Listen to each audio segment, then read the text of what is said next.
Hello and welcome to The Catch. It is the last episode of season 2 and we have a mega 2-part show for your viewing pleasure.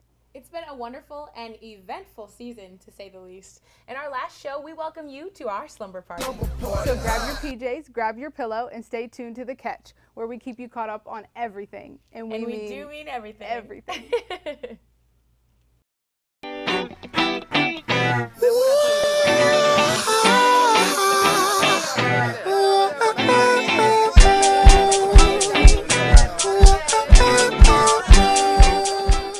Components of a slumber party are beauty tips, girl talk, snacks, dancing, and entertainment.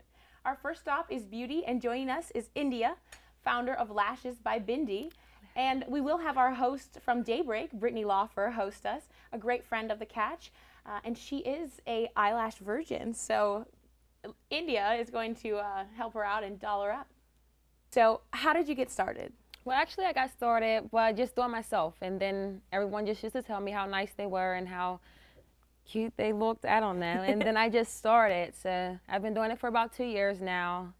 It's going on maybe 3. Wow, okay. And so do you mind if I ask how old you are? I'm 22 years old. Okay, wow. So you got started young, and is this a business? You want to do this for a long time? Yeah, I would like to do it for, a long time, something that I branded, so. Okay, alrighty. And so do you do makeup as well, or you just specialize in the lashes? Not yet. I kind of moved the eyebrows now, so I do lashes and eyebrows. All right, well, yours are perfect, so Thanks. I would trust you with mine. Thank you. So do you have a pretty big clientele base, family, friends? I have lots of clientele. I actually try to do about 5 to 7 clients a day. Wow. Sometimes if I'm lucky. Wow, and is it all in the Pittsburgh area? Do you commute or do they come to you? I commute for an extra little fee, but it's basically in the Pittsburgh area. Okay, so do you have a whole variety of lashes, like natural, glamorous, like a whole bunch of different styles? I actually do, and I just started not too long ago. I just started bottom lashes, so that's kind of like big now. Wow, I've never done that. Does it feel weird? It does, just a little bit. I'm not used to them yet, so. Okay, alrighty. And is there any special tips, tricks you can give to people who, are doing them on their own and probably not looking as good as yours? Throw away the strips. I think that's the best thing to do. Okay. I don't know. So more in depth into that, do they have adhesive and it's no glue, or? Well, there's glue. For extensions, it's adhesive, so. Okay, so it's not a full piece, it's just like. It's just individual. Little, wow, yeah. Wow. Okay, so what inspired you to start wearing them in the first place?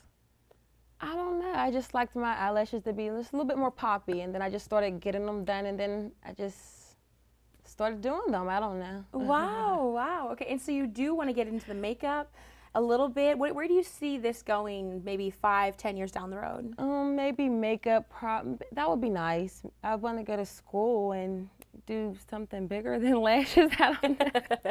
Well, they look so good. Thank you. All right, so how much do you normally charge for a fee to get your lashes done? You can actually use my lashes for $20, or you can bring your own for $15. Oh, wow. Okay. Alrighty. So where do you go out? Do you have someone that you work with so you get a discount, or? Yeah, I go to a hair store and they sometimes give me in bulk depending on how much they have and what they have. And I use Kiss brand lashes. Okay. It's a pink box. Wow, great. That is so fabulous. So I use them, but they're not as good as yours. Oh, thank you. All right. Wow. And so you have like your family. Is there anyone else who helps you? Or are you on this alone? No, I'm really on this alone. I do this by myself. Yeah? Yep. Every day, 5 to 7 day. lashes. I try to, yep. Yeah. What's the most outrageous lash story you have? Well, I don't really. Anything funny happen? Do you ever pinch yourself with your curler? No, I try not to. This is I don't know. Well, we do have. You're good. We do have one of our friends here who has never had fake eyelashes before, and so we're gonna have you hook her up and give her an eye makeover. Cool. It's Brittany Lawfer, everybody. Hi, Brittany. She is a host on Daybreak, and stay tuned because India is going to give Brittany here an eye makeover. That was horrible. We share our inspiration, wisdom, creations, and memories. We share what makes us laugh and what angers us. Built on the notion of a free flow of ideas, our country thrives on the freedom of speech. Without it, who would watch over our governing powers? And how would we share our history to make a difference for the future? It's this freedom to share that gives us a reason to listen. Start your morning with City News. Start your morning with campus news. Start your morning with political coverage. Start your morning with fun.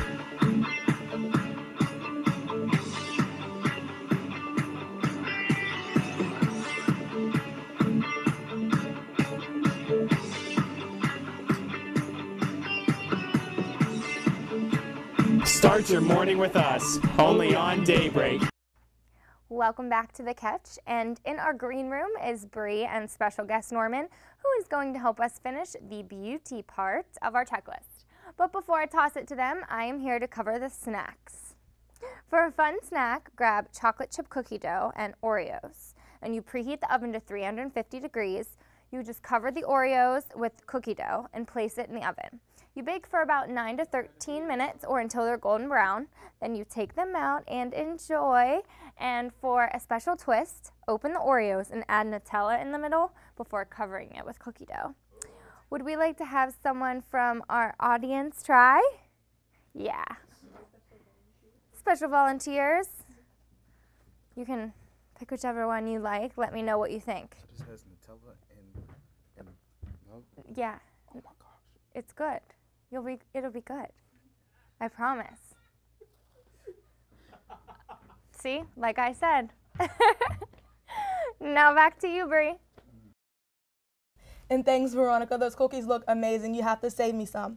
And guys, we're here with Norman Freeman. Hello. So, if you guys don't know, he's one of the poppin' celebrities, I guess you can say, we have in Pittsburgh. And you were just showing me one of the videos you have. What is it called? Something with doing with Maury. Like, what do you call that? I did a Maury parody, and I just figured me being myself and imitating Maury, I just knew it would be hilarious, so that's why I did it. And guys, look, he got about 200,000 views, so he's a pretty funny guy. You should go check him out. But before we continue with this interview, I want to take it back and see how Norman began. So what was your childhood like? My childhood was very fun. You know, I had some difficulties growing up gay, of course, but I always was a character, and I always knew how to incorporate that into, like, everyday life. Like, you know, if I'm going through a situation with another person I have a problem with, you know, I just be a little silly to kind of get it off my mind, or I kind of just kill them with kindness or kill them with my silliness, and it went from there. But it definitely was tough here and there, but I mean, it made me who I am today, so I ain't complaining. So when did you realize you were gay? Different? When I was born, I knew how to walk. Okay. So when you came out to your family, how was that? Were you nervous, or did they just accept you right away? You know? Well, I came out on MySpace, and then, I don't know, I guess somebody showed them my page one day and said, oh, you know, your nephew like boys, and then that was that. I really wasn't nervous. I really didn't care. I was so tired of holding it in because it was stressful, and I hate being under stress because you get ugly when you be under stress, girl. I can't be ugly out here, ever. I know, that's right. So your family accepted you like with open arms. It wasn't no weirdness, because you know how when you watch, was it Love and Hip Hop Hollywood, how they had that whole advocacy of gay rights and coming out. So do you think that's helping people more, like gay, lesbian, come out more, like helping them come out easier to their peers? Yeah, I think it was easy for me because I was always very feminine, and it's kind of like they already knew. The thing about Love and Hip Hop with their relationship, them were two masculine guys, so it was kind of more difficult for them. And people were kind of oblivious to it because they were masculine, but me, I was very feminine all the time growing up, so it wasn't no secret, and it wasn't like, oh my gosh, a big shocker. It was like, okay, well, he finally came out. So no, it was easy, but it was, I had a couple like, oh, what people won't think, but then again, I really didn't care. I just was ready to be out the closet. I was tired. I was in the closet more than my shoes. Girl, I was tired of it. I was like, I can't do it no more. So since you came out to your family, which could be scary, like for some people, what is your worst fear other than what you've already overcome? Like, what's my worst fear, like now? And yes, in general. Or what like, was my first fear coming out? Right now. I really don't have no fears. Of being out the closet? No, not being out the closet, just in life in general, like career-wise, anything. Oh, that's a good question. I do get fearful of like not being accepted into certain jobs or sometimes the way society is going to treat me once I'm really, really out in Yeah. LA, Hollywood, all that, doing that. Yeah. We need this. I'm curious to how they're going to accept me. But, I mean, I'm just going to break down them doors and I'm just going to see what it is. And then I'm so much of a character. It's like, how could you not love me? I don't care if I'm gay, straight, gay and straight, he, she, tranny. I don't know. It don't matter. But they going to love me and I'm going to make sure that. Yep. And it's 2015. You would think that, you know, society would become more accepting.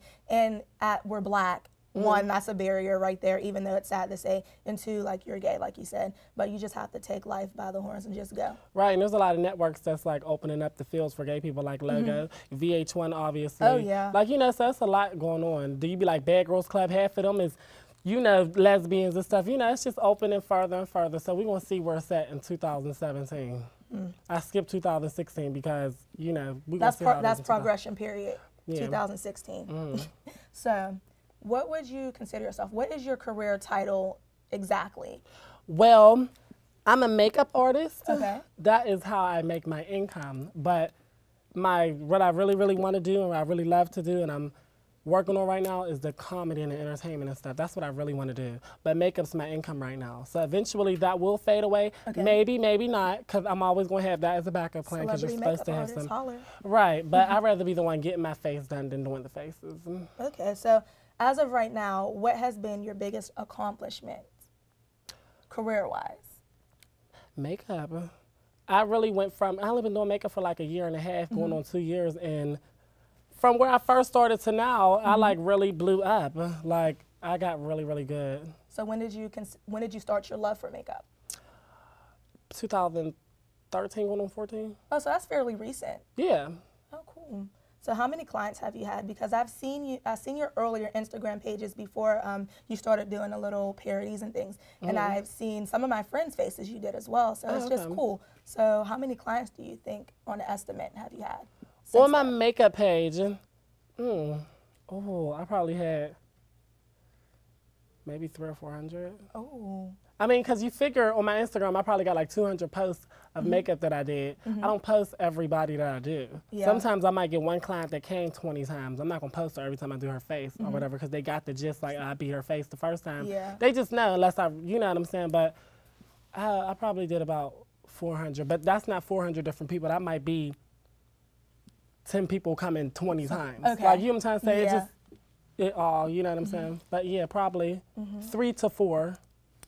And on an estimate, yeah. Let me tell you, he works magic because I've seen him take some unattractive ducks and make them beautiful swans. Well, they weren't ducks, but they just didn't know how to enhance their beauty, so I enhanced it for them. It's like, no, let me quit. So recently, about 4 days ago, when Neffy, Keisha Cole's sister, came into Pittsburgh, I've seen that you did her makeup. How was that experience? It was fun. It was very fun. I was happy that she wasn't really bougie and she wasn't really like, you know, gave me a vibe that she was like, you know, real bougie. She wasn't like that at all. She was real chill, real normal. She made me comfortable. I was uncomfortable. So it was real easy and pleasant. And she's a very nice person. I know. When I watched the Keisha Cole show, like when it first started till now, I think their last season was like last year or something like that. She just seems like she always cries. She never seems like a bougie, like I'm better than you person, but she just seems like a real sentimental person, like a loving person, because she's always like crying. Well, I never watched that show ever. I didn't even know honestly whose makeup I was doing. I thought I was doing Mama D's, but when I got in there, it was Neffy. The funniest part was when I was telling my grandma that Neffy was coming to Pittsburgh, it was just a side conversation. She was like, oh, isn't that Keisha Cole's mom? I'm like, no, Grandma, that's her sister. Yeah, I really didn't know who she was because I don't really watch stuff like that. So, if you can pick any celebrity, whose makeup would you do and why? Whose makeup would I want to do? I want to do Kim Kardashian. Oh my gosh, I was going to say Let Me Guess, and I was going to say Kim K because she's fabulous. I want to do her makeup because she is at a place in her life where she's past that level of like when they call her, you know, the HOE. Yeah. And when I see her makeup's beautiful, of course, but I really would like to just really highlight and couture her face down. Like, you know what I'm saying? I feel like they don't really be contouring it right. I mean, it'd be nice, it'd be beautiful, but I really just want to like, I just want to touch her face. I want to touch all that face. I'll touch Bruce's face too. Hey, I might lick his face. turn up. Sorry, no, I'm just playing. Okay, so you mentioned before when you were like, when I'm going to break down the doors in LA, Hollywood, and things like that. So do you plan on staying in Pittsburgh and working out of Pittsburgh, or do you plan on relocating? I'm actually relocating in a few months. Oh my gosh, where are you going? I'm going to California. What part? I was looking in West Hollywood, Koreatown. There's so many different places. I've just been doing my research to see which one I like better, weighing out the pros and the cons. I've been chit-chatting with a few people down there saying, I think you should be here to start off and da-da-da-da. You know, it's just a lot, but I really haven't announced it to the world yet, but I guess I did now. But okay, real quick, that's amazing because I was thinking about moving to Hollywood as well. There's a few guys that had graduated from Point Park that do a lot of extra work and becoming famous. So they told me that Hollywood definitely is a great place if you want to start your entertainment career. Makeup, there's celebrities out the buku that walk down the streets. So, right. And I feel like that would be a great place. Oh, yeah, definitely. I'm definitely going to be down there on my stuff. I'm going to be 10 times better than the Norman that lived in Pittsburgh. So, definitely. To wrap it up, anything you want to say to your viewers, follow you on IG, Twitter, give any type of account name. So, what would you like definitely. Make sure you follow me on IG at Norman Freeman. There's no underscores. You can find me on Facebook at Norman Freeman. YouTube, just type in Norman Freeman. I got a lot of stuff coming out. I'm about to get on y'all nerves, okay? Y'all about to see a whole bunch of me or whatever. Yeah, I'm about to I'm going to get on their nerves. They're going to love it, but I'm going to get on their nerves. They're going to see so much of me. It's crazy. Well, there you had it. You got caught up with Norman Freeman. Did you know that Point Park has a cheerleading squad? Don't stop. Don't get it confused. Not only do our cheerleaders represent Point Park at regional and national competitions, but they also promote spirit and awareness of every sports team on campus. Come to any men's or women's varsity basketball game at home to watch the cheerleaders perform at halftime and cheer from the sidelines from the first jump ball to the final buzzer. Sports not your thing? You can catch the cheer team lead the crowd at the fall and spring pep rallies as well, or at several competitions around Pittsburgh each year. So what are you waiting for? Show the Point Park cheerleaders the support they show you. We know you're wondering what the A-list celebrities are up to. Well, here at Entertainment on Point, we're wondering too. Have you heard about James Franco and Seth Rogen's new movie? No, but have you heard Beyonce's new single? Did you see what she was wearing on that red carpet? Honey, that was not cute. Did you see what happened on Scandal this week? No, I was too busy keeping up with the Kardashians. No matter what your guilty pleasure is, we've got you covered. Entertainment on Point. Get to the point of pop culture. Yeah!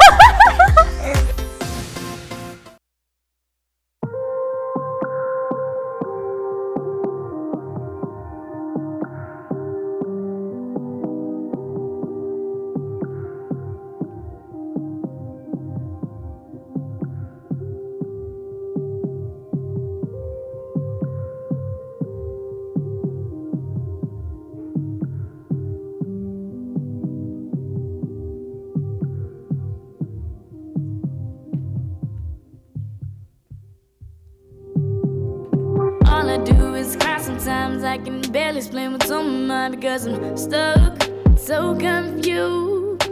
Can't barely think, I can't barely breathe, I can't barely eat, I can't even sleep because I'm weak and I don't know what to do. I need someone out there to hear me cry. I need someone out there to take this pain from deep inside of me. Is anybody, somebody out there? Can someone rescue me? Can anybody, somebody hear me? Can someone come save me, please? All of this pain.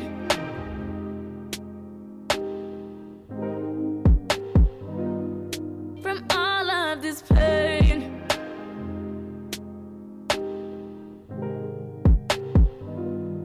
From all of this pain in my heart, hiding deep in the dark. It got me damaged. Taking all my life away. Can't control my emotions. Can't even focus. I'm so careless. I need someone out there to hear me cry.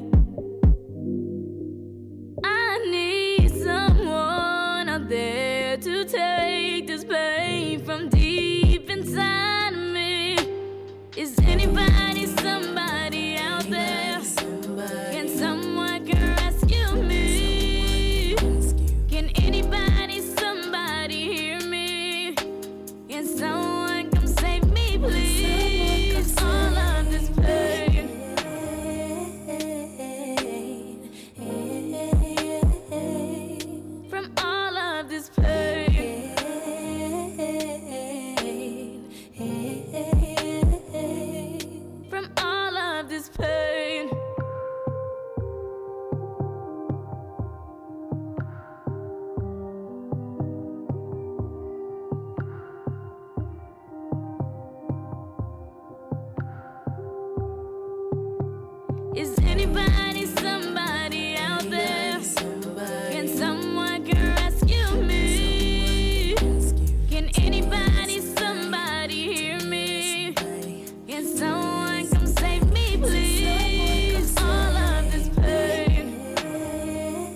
Here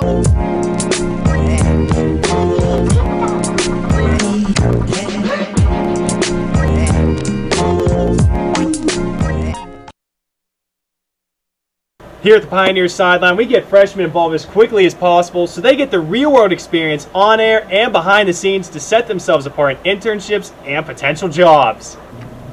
Blaine, where is that video? I needed it in KeyPro like yesterday. All right, I got you, Chris. But I had a quick question for you guys. What do you mean the questions? It's always a question. It's always a... What? Where is he? Blaine! Blaine! Blaine! Freshman, you can't find any good ones anymore. Do you know all the things you can do with your student ID?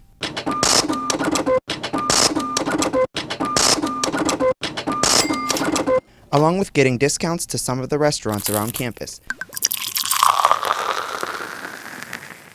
Showing your Point Park ID can net you deals on tickets at theaters in the Cultural District. To check out all the current options, just search Student Discounts on the Point Park University homepage. Welcome back to The Catch, and now it's time for entertainment. Joining me is Latasha Marie of EFB, who just released a new single.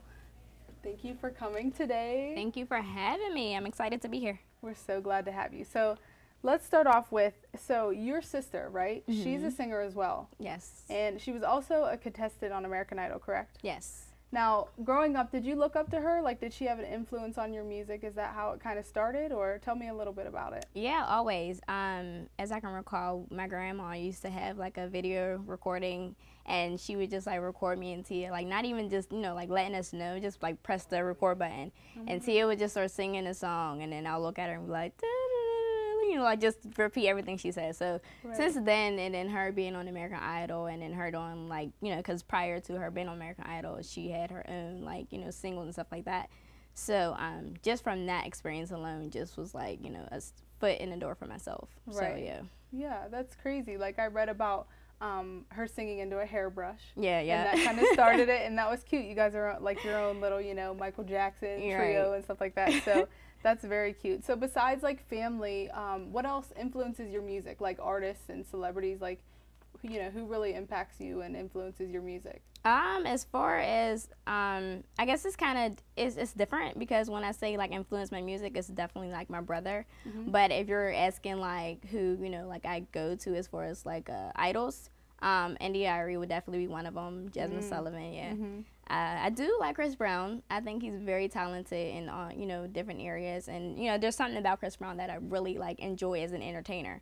So I would say him, and Seven as well, because she's she's an underdog like myself. So I really like Seven. Right. So speaking of music, obviously you just released your new song, Cry for Help, which is amazing. Thank I love you. it. So where did the motivation behind that come from? Like any, deep, it's obviously a really deep title. So tell us a little bit about that.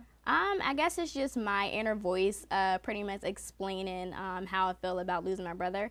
Because I really don't talk about it a lot, because it's still a touchy subject. But that's just my way of saying, like, I'm still dealing with pain. Like, even though, like, I can come on the show and I can smile, but there's still, like, deeper issues, with the mess up that I have to work out. But, that song was definitely, like, just explaining, what's really going on behind the music and behind closed doors, pretty much so. A lot of emotions there. Right, for sure. Yeah. So EFB it kind of started as a hashtag, right? For your brother. And what does that mean to you, EFB? Like how do you feel like about the whole thing coming as, what it is today? Right. It's well, my name's Latasha Marie, but I really live by like everything for bruh. Like everything I do is really for my brother. You know what I mean? So before people say like, oh, Latasha Marie, I want them to be like EFB, so it's always like that type of, that type of energy. And right now it's a band. We've made it into a music label, myself, Latia, and Ronkar. So those are the members who, who are involved with the movement right now.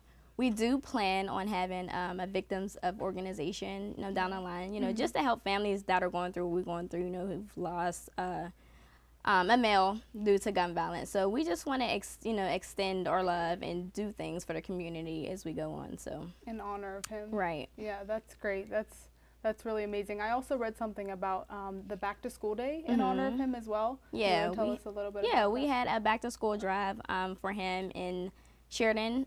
It's like a community that we grew up in. So yeah, we had about 100 kids come out and gave out free book bags. Yeah. For like crayons, notebooks, you know, things that will prepare them for the school year. So it was really, really fun. Like the news came out and, you know, like obviously gave us an interview, but it was really nice. It was a great feeling to know that we were doing something in honor of my brother and for the community as well. So it was like a double win. You know? Right. Win-win, yes. Right. So referring back to EFB, you mentioned Ron Carr, and we also had him on the show. So you want to talk a little bit about your relationship with him? We saw on Facebook that you made a post with him and 2 other kids were in the picture, and it said, "Everything stopped for them. We had a blast today. Hashtag godparent duties. Hashtag happy birthday, Dre." Oh, y'all be snooping. Yes. Yes, we did our research. But no, we are in a relationship. You know, like, it's not cheesy. I don't want to say like cheesy, but we try to make it professional as possible. We, you know, like we don't want to be out there like Jay-Z and Beyonce just yet, but you know, like we try to just keep it professional at all times. But yeah, we are in a relationship. Right. So your music, you know, where do you see yourself in about 10 years? Where do you want to be as far as music goes? I definitely want to start, as far as like myself, definitely want to start an organization for women, because I've always, as a young girl, always wanted to help like girls like myself who, you know, because I don't want to say like I struggled with confidence when I was younger, because I didn't. I think right now, I'm definitely like in my prime, like I'm most comfortable as I've ever been. Right. So I just want to help girls like, you know, like myself who have talents but don't know how to like show them, you know what I mean? So that's always been my goal for myself, just to have an organization for young girls, just like a mentoring program. Right.